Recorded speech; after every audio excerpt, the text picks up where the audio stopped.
And hello, I'm Carl. This is my backyard, and so welcome to Carl's Backyard, where it's raining. And according to the forecast, it's probably going to rain all day today, all day tomorrow, and all day the next day. Which doesn't really work out for all the projects I had in mind to get taken care of this weekend. It's just drizzling now. It had been raining pretty hard and had some thunderstorms off in the distance earlier this morning.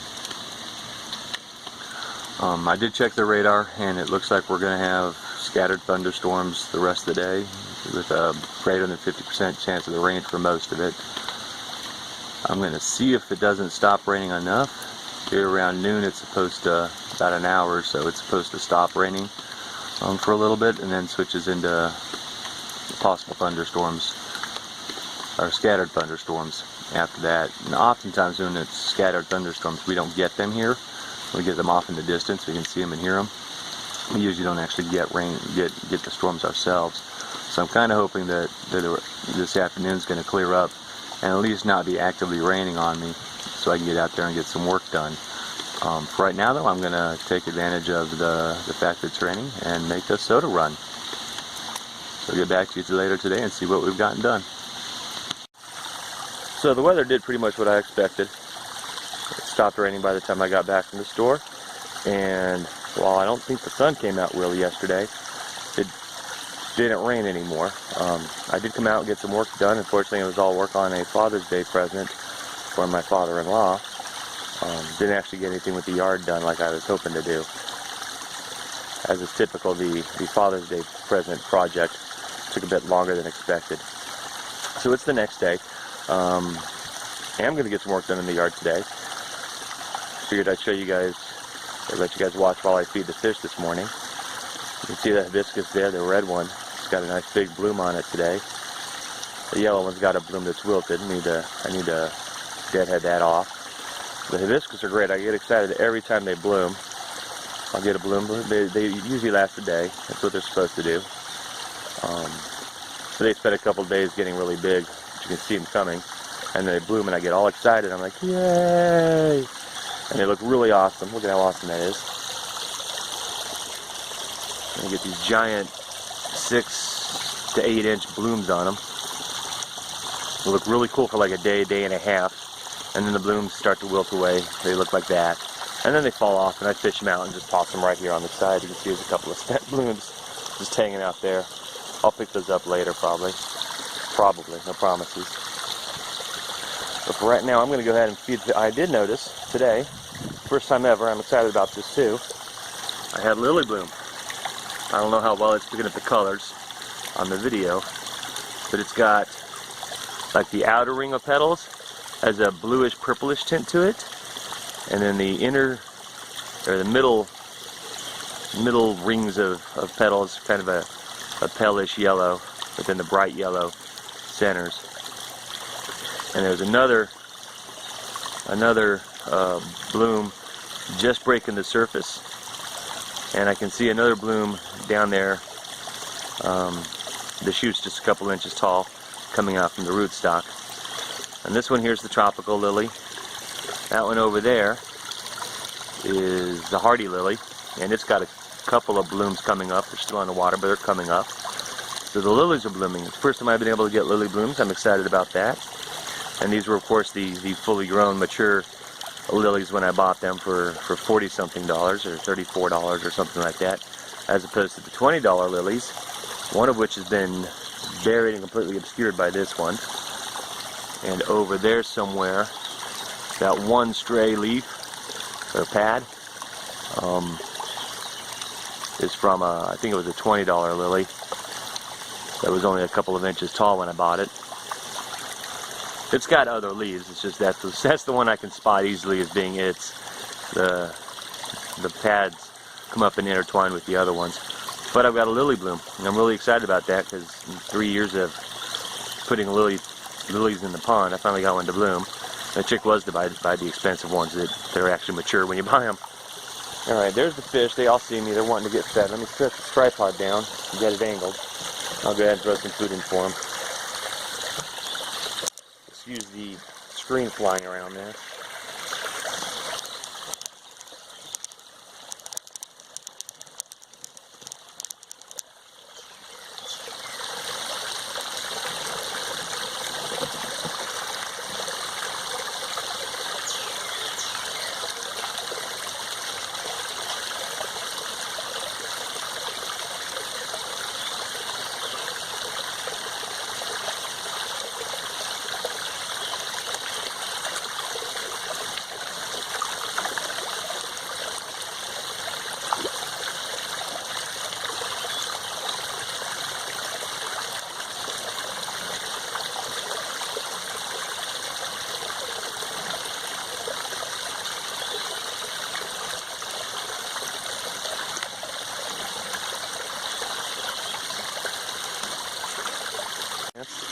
on these hostas. They're doing great. I'm happy. I'm excited.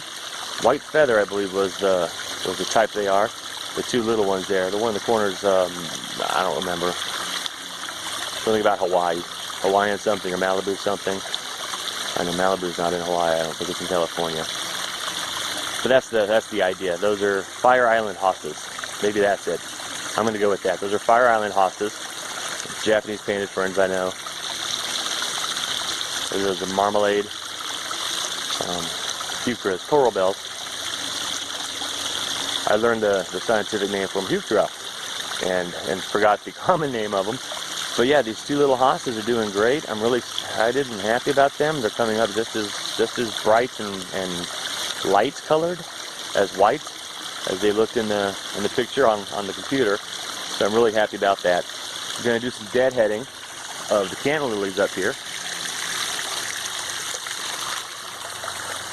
You see, I've got a couple that need some deadheading. These canna lilies, from what I understand, the stalks come up with pretty much all the flowers they're going to have in them, and so once the flower heads start to die off like that, you can pull them off, so the plant stops exerting energy on them. Got a couple of stray plants I can pick out of there, and the world's tiniest lily, which is actually my 3-year-old lily, which has never really grown. I had it in the pond itself previously, but the fish kept digging it up, and I actually didn't realize it was there. Drained the pond, did the spring cleaning, filled the pond back up, and it turned up in the skimmer a couple of days later. So I put it back in the pond, and the fish, I'm assuming the fish, could have been a frog, but something knocked it loose. It was floating around again. Did that a couple of times, and then finally tossed it up in here. Obviously it's not deep enough or buried even, so I don't know if it's gonna, I don't think it's not gonna grow very big in here, but I've got it in here just until I figure out what else I want to do with it. I'm probably gonna go ahead and pull out, or at least pull up further, I gotta try to remember what they're called now. I know this one, Stibbles. They're just not doing well at all. These ones here are doing good. They got their flower heads on them, and the branches are all poofed out and everything. One of these looks like it's dead. One of the other older ones, the tall one, looks like it's dead to me. The one in back doesn't look like it's doing so hot, though it does have some flowers going. And those four, the tall four, are actually from last year, if not the year before. And they spent the winter in pots, buried in the ground, while I was working on all this. And they came back and did much better. The other four in the center area are new plantings early this year. Yeah, early this year, early spring. I planted them, put them into pots, and they took a while to sprout compared to the ones that had been established, of course. But they never really got big, and then I put them in the bog, and I think that just overwhelmed them with the roots being too wet. So I'm going to go ahead and pull them out, let the roots dry, see if the plants recover at all. If not, well, there goes a $5 bag of bare roots. And I'm going to get that bloody dock replotted, get it into some wet soil as opposed to just directly in the gravel. Let's see if it does better that way. Although really the newer leaves look like they're doing good. All the old foliage died off. And the new foliage looks like it's doing good. I might leave it for a little while and see what it does. Got everybody in the neighborhood apparently mowing their yard today. Although I think one of those is a chainsaw. You can see the hostas bloom. It's got a real pretty bloom going on. And no one does hostas for the blooms, but I'm always excited to see flowers, which is weird because I'm not a real big flower guy, as you can tell from the stuff planted in my garden.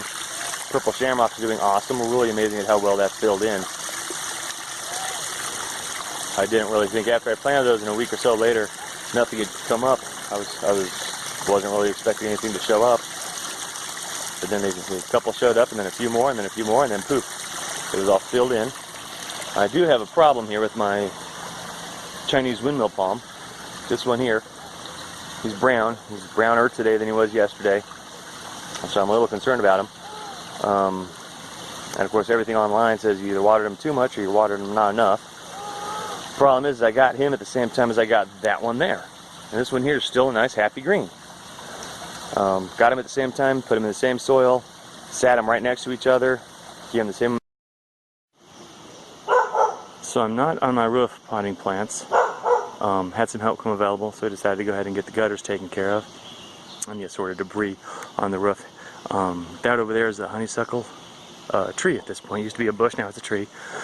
It's growing up alongside the house. Some branches were hanging over. Had to trim that off a little bit and clear out the gutters, which were completely full of maple seeds and maple pollen balls and just all that stuff. And because there's an angle here between the porch and the roof of the house proper, this little line here, you can see the water spot from where I hosed it off.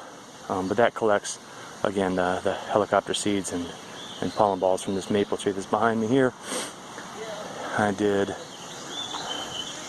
the gutter there in front and did some trimming off this branch here. Gonna take that branch off eventually. It's just a little branch that lives right there. Gonna take the whole branch eventually, but I went ahead and took the greenery that was growing on it. I had done that like 4 years ago. I'm planning on taking that branch down and didn't. The greenery was blocking up this whole corner though and was getting kind of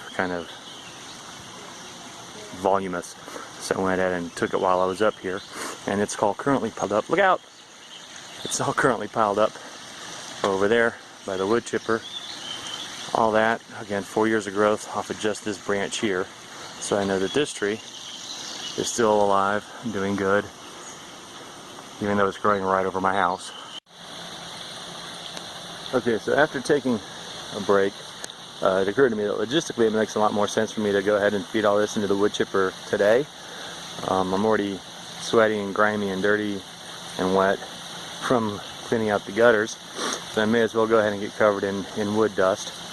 I got about 2 hours till I need to stop and clean up, take a shower and whatnot for family dinner tonight. So it just makes more sense for me to go ahead and finish doing the really dirty work today, and then I can run out tomorrow morning before I start work and do the potting of the plants.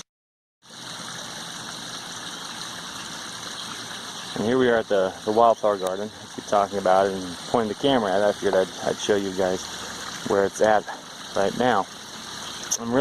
I've got it lined out in the bricks, so that's the main shape. On the front line of bricks, I'm going to actually go over those.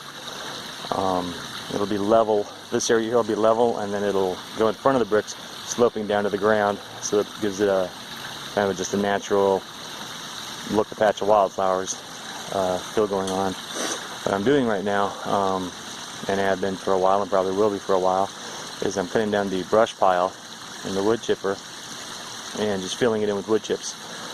I did put a layer of dirt, and on top of the wood chips a little bit will go. Right now all the stuff that we cleaned out of the gutters got dumped into it, and I'm about to cut down or chip up a big pile of wood from the tree. So I'm basically filling it with wood chips. I'm going to top it off. I'll finish filling it with wood chips, put a thin layer of dirt on top of it, seal through it real thoroughly to get it all mixed up nice and good, and then do a final covering with dirt. Wildflowers aren't too particular about their soil, so hopefully they'll be able to do something, although by the time I get them actually the seeds thrown down, it'll probably be too late for them to do much of anything this year. But it's worth a shot. Yeah, it's worth a shot. But that's where we are at the wildflower garden. Really just throwing all sorts of organic stuff, a bunch of pots I just dumped out. You can see there's some rocks, there's a little pile of gravel there actually. They were in the pots that were conveniently covered in dirt or other debris, so I couldn't see the rocks. I dumped it out, and it turns out the bottom half of the pot was all gravel. But I'm going to till that in, not worry about it.